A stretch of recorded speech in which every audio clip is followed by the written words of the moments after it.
Hello guys, welcome back to my mini blogs. কেমন আছো তোমরা? আশা করছি খুব ভালো আছো। আর আমিও খুবই খারাপ, ভালো নই।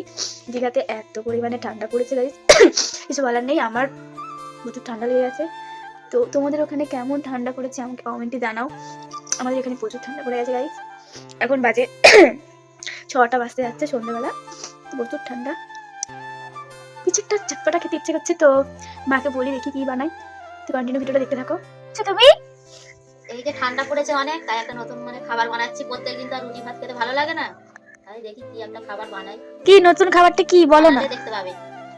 এখন শুধু এগুলো কাটছি, রাখো। তারপরে খাবারটা যখন বানানো হবে তখন। কি রান্না হচ্ছে জিজ্ঞেস করতে আসলাম, এদিকে আমাকে দিয়েই কাজ করিয়ে নিল। তো এখন আমার মা এখানে টমেটো আলু এগুলো সব সিদ্ধ করে রেখেছে। আর একটা কি করতে জানি না, আমার মায়ের হাতের রান্না খুবই টেস্টি হয়।